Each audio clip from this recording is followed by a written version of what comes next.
Hey, what's up, guys? This is the audio and video version of the article below, the failed B2B ad message. Your solution is not a solution without a problem. It's the exact same content as the article below. I'm just simply reading it out loud. And depending on how you prefer to consume content, perhaps this is a better way to do it. Otherwise, you can just read the article below. All right, here we go. What's wrong in B2B companies? The year is 2024, and most of B2B struggles with three key parts of a sustainable business. The first is growth. They struggle to attract qualified sales calls or demos with the intention of buying. Second part is profitability. To get leads that actually end up buying, the marketing costs are too high. And the third part, scalability. The sales cycles are extremely long and the lifetime value is too low. Is this a marketing problem? Is it a sales problem, a product problem, a customer success problem? Surely, if the pains are experienced in the entire business, there must be a variety of problems in each department, right? And perhaps that plays a part in it. But we've actually found that there's one underlying factor that affects the entire business's success, and that is perception. And perception is created from the very first advertisement buyers see from you. The problem is that most B2B companies do advertising that makes buyers perceive them as an interchangeable and nice to have service. Buyers perceive you as nice to have, not a need to have. When they don't need your product or service, there's no urgency to book a call with you, there's no urgency to buy, and there's no urgency to get started after buying. They might see it as somewhat important, but not urgent. And when there's no urgency, need to haves are always prioritized. When it's perceived as nice to have, people ask, how much does it cost? When it's perceived as need to have, people say, name your price. When it's perceived as nice to have, people say, let me think about it and get back to you. When it's perceived as need to have, people say, tell me what you need so we can start today. Buyers perceive you as interchangeable, not irreplaceable. You might see your service as unique and amazing and think that it can't be found anywhere else. But if buyers see it as a commodity that performs the same function as other services, why would they book calls with you and not the 20 other options? Why would they buy from you, not the 20 other options? Why would they pay such a high price to you, not the 20 other options? The reality could be that your service may actually be better than the rest and completely different to other offerings. But what matters is the perceived reality of the buyer. No amount of telling buyers that you're amazing and better will change that. B2B marketers say people buy from people they trust. You need to show the benefits, not the features. You need to reduce the perceived risk of buying. You need to give value. You need to show how you help. Your brand colors need to create a brand identity. You need to show that you're an expert in the industry. But here's the thing. You can have all of the above and still be perceived as an interchangeable nice to have. How come? How you're perceived by buyers depends on the focus of your message. Is it problem focused or is it solution focused? And at what point of the buying journey they receive that message. Why? Perception starts from the first moment buyers are introduced to your brand, and two, your solution is not perceived as a solution without the perception of a problem. Remember, the decision process that initiates the buying journey starts with the problem, and 95% of your target addressable market is out of market, meaning they're not ready to buy.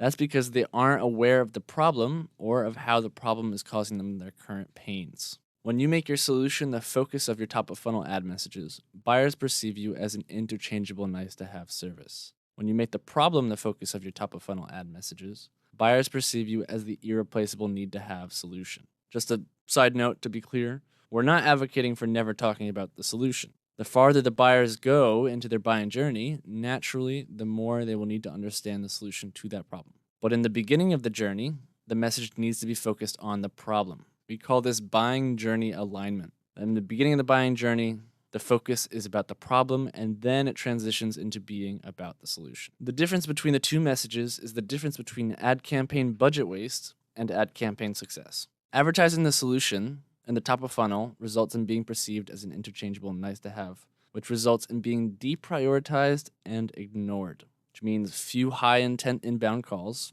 No one needs something that doesn't solve a problem because they don't perceive the problem. A lower win rate, prospects see you as one of many possible solutions, and longer sales cycles. Without pain, there's no urgency or prioritization, which all leads to ad budget waste. Marketing the problem in the top of funnel results in being perceived as an irreplaceable need to have, which results in buyers demanding the solution from you without considering anyone else. And that results in more high intent inbound calls because painful problems need solutions, a higher win rate because prospects see you as the only obvious solution, they're not considering anyone else, and shorter sales cycles. Painful problems force urgent action and prioritization. So when you put those three together, ad campaign success. So in this article, we're going to break down each of these outcomes with examples and how they're achieved through the right message. This way, if your ad campaign is using the wrong ad message, you'll be able to clearly see how it's costing you a shit ton of money, which is the first step in changing your strategy and making sure you don't keep wasting that shit ton of money. But first, how does marketing the solution, without first marketing the problem, make buyers perceive you as an interchangeable nice-to-have service? We call this big mistake the solution promotion trap, which we talked about in our first article, Why Most B2B Advertising Fails. We can basically split this solution promotion trap into three actions. Making the message about your brand, look at us, we're awesome. Making the message about your service, look at us, our service is the best. Or making the message about your product, look at our product, it's the best. And the reason we sum up these three actions as marketing the solution is because they describe and promote the brand, service, and product as a solution. Here's a tangible explanation with examples for how we create the perception of being an interchangeable nice-to-have service. When you make the same generic promises as everyone and invite a comparison to others in your category, you're perceived as interchangeable. When what you say can be said by anyone, it means nothing. It also gets you perceived as interchangeable. Let's take a look at these three different messages from a few different social media tools. One single platform for social media.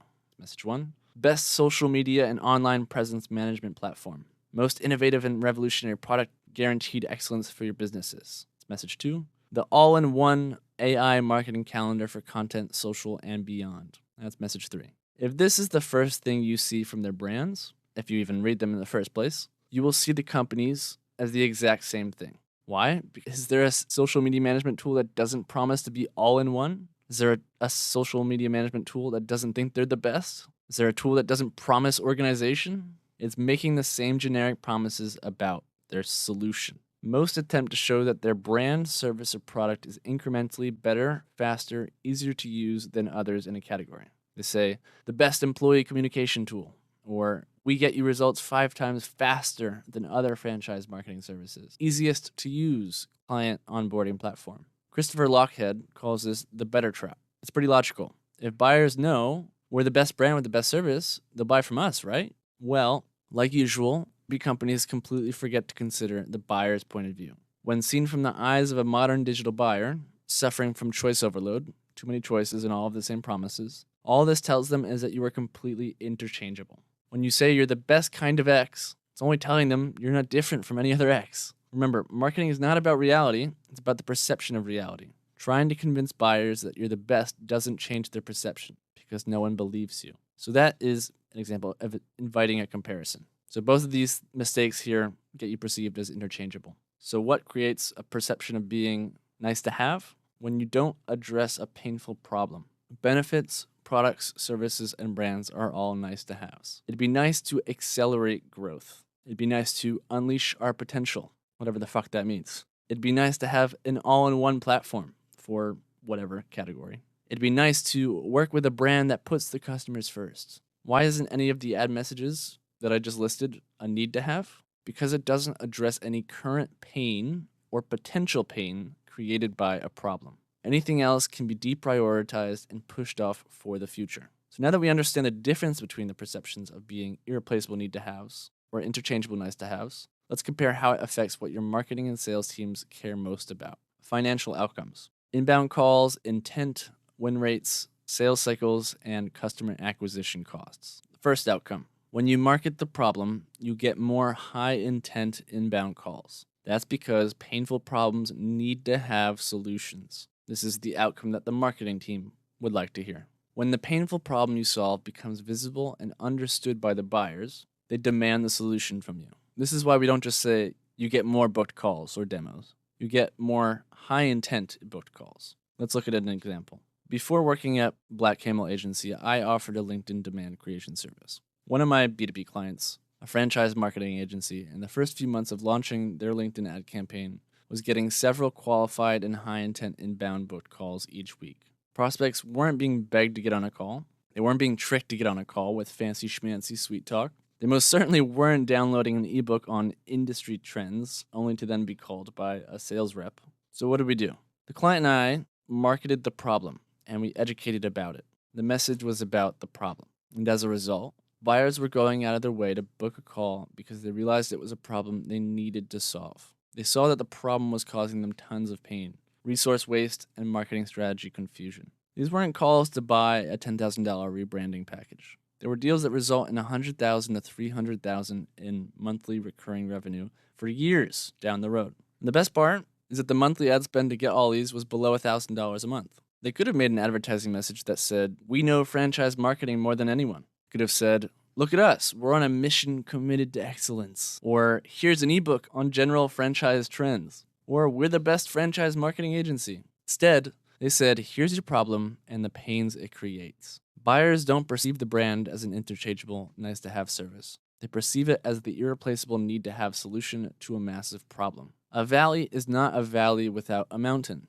The yin cannot be without the yang. A solution cannot exist without a problem. When someone shoves a solution in your face, you ask, often subconsciously, "Why should I care?" And because it doesn't tell you why you should care, you scroll on. The problem is what makes buyers care. Solutions don't inspire action. Problems do.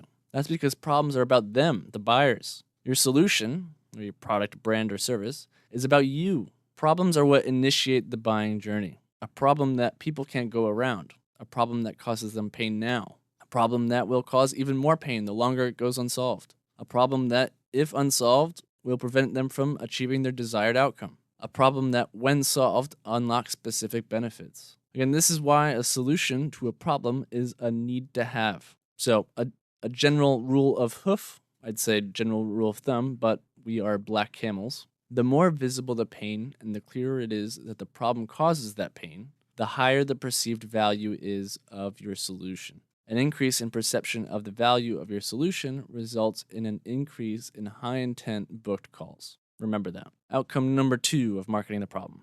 When you market the problem, you get a higher win rate. That's because when you own the problem in the buyer's mind, prospects see you as the irreplaceable and obvious solution. This is the outcome the sales team would like to hear. In most B2B companies, marketing and sales hate each other. Marketing says, "We have to produce more leads because sales sucks at closing them." Sales says, "We need more leads because marketing sucks at getting leads that actually want our product or service." It's a bit of a chicken or the egg dilemma. But instead of continuing with the costly blame game, perhaps we should consider that both are wrong. Maybe we shouldn't try to be getting more leads just to increase a number in a platform dashboard, but maybe instead we should be trying to attract leads with the right perception. Let's look at an example. Clary, the enterprise revenue platform, decided that instead of evangelizing their solution, what it does, why it's better, and why people should buy it, they should market the problem. They could have said, "We help you save money," or "We're the best," or "Look at us, look at my logo." But instead, they framed the problem like this. In times of uncertainty, most companies only focus on one thing,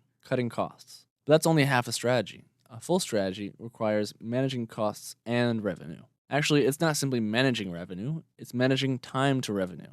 The time it takes to set up your tech stack, harvest relevant signals, analyze, act, and drive revenue. And legacy systems are not purpose-built to optimize time to revenue, which wastes time and results in revenue leak. They made buyers realize the painful problem that they have to show them that they need the solution, their revenue platform, and that they were the only obvious solution for it, because no one else understood the problem like they did. It's what contributed to increasing their win rate by 64%, as well as decreasing customer acquisition costs by 6-7%. How could changing the ad campaign message have such a high impact? After all, the win rate is a sales metric, right? Sure, the quality of your sales team naturally has an impact on the win rate, obviously. But if the leads that are being fed to your sales team don't understand the problem you solve and think they can find something similar elsewhere, then there's only so much a good sales rep can do. You don't need more leads. You need leads with the perception that you're an irreplaceable need-to-have solution. Great salespeople already know that. They need to educate about the problem and connect it to their solution.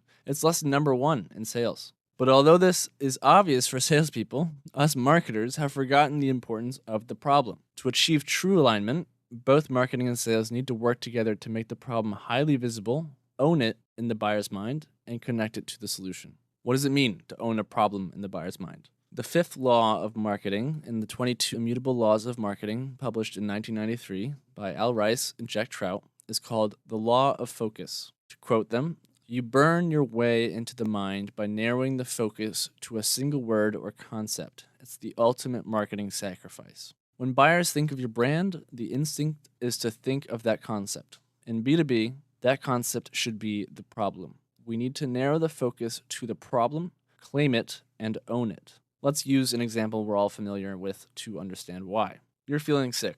You go to the doctor. You list all the symptoms and pains that you feel. The doctor diagnoses you with the fake example syndrome. Yes, this is a fake disease we've created as an example, making you aware of the problem that you have. She explains why fake example syndromes exists, how it causes the pain you feel, the consequences of not curing it, the different treatments for it, the different scenarios in which a certain treatment is best, what most people suffering from it do, etc. In simple terms, she educates you on the problem and shows her understanding of it. From your perspective, someone that best understands the problem best understands the solution to it, something tied very closely with the psychological bias called expertise heuristic. When you market the problem, buyers aren't thinking, where else can we get the service? They're thinking, thank you, expert. How do I solve this problem? And this has a huge effect on the win rate because you're no longer perceived as interchangeable. When you're perceived as interchangeable, buyers might get on a call or two with you, but then you get ghosted because they decide to buy a perceived to be similar service, or customers won't pay you a premium price because they think they can get the same thing for cheaper elsewhere. And we say perceived to be similar as a reminder that marketing is a battle for perception, not reality.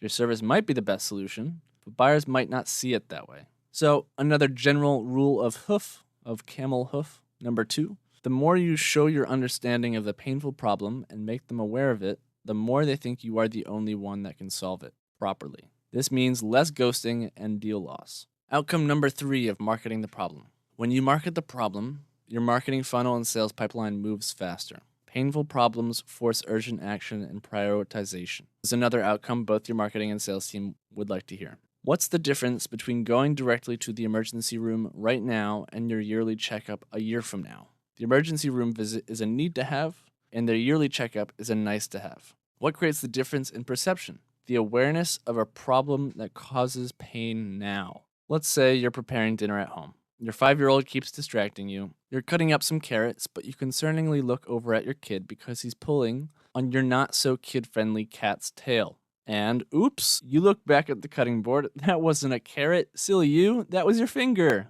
Now, let's look at the 2 possible reactions to your realization that you can no longer give high fives, only high 4.5s. Possible reaction number 1. Darn, I just cut off my finger. Gee whiz, am I clumsy or what? There's blood everywhere. I've got my yearly checkup next Thursday. Got a bunch of other stuff I'd like to do this week before I get to that. Or possible reaction number 2. Fuck. Get me to the fucking hospital right now. If you're like most functioning humans, you would experience the second reaction, expressing urgency and prioritization. That's because you would experience a rather acute feeling of pain, realize the problem that's causing that pain, and foresee the consequences of not solving it, bleeding out from a lost pinky. But unlike in this metaphor with our own physical body, in business, it's a lot more difficult to connect the pains with the problem causing it. We need someone else to make us aware of a problem or make it more visible and show how it's connected to our pain. Just like how HubSpot showed us how our pains were caused by outbound marketing. Salesforce showed us how our pains were caused by on-premise CRM. Slack showed us how our pains were caused by channelless work communication. And perhaps, yes, maybe we were already a bit aware of these problems, but each brand made it much more visible and showed their understanding for it. Real urgency versus superficial urgency. In 2024, the only way to create real urgency and prioritization is to make the problem highly visible from the first interaction, and 2, emphasize how the pain caused by the problem will continue or worsen if left unsolved. Unfortunately, most B2B companies don't do this. They market the solution before the problem. But then they realize that their solution itself is not enough to create urgency and prioritization. So they resort to superficial urgency, which we can define by the manipulation of a sense of urgency in marketing or sales messages that don't genuinely reflect a true urgency or necessity. Phrases, tactics, and techniques like limited time offer, sales end soon, or only 2 onboarding spots for clients left this month. But when you attach limited time offer to something people don't really feel like they even need in the first place, it doesn't create much urgency. And just like buyers have built up a resistance to ads because of ad overload, they've built up a resistance to these tactics because of superficial urgency overload. When the human brain is overloaded with information, whether that be ads or promises of limited time offers, Its defense mechanism is to ignore the high majority of it.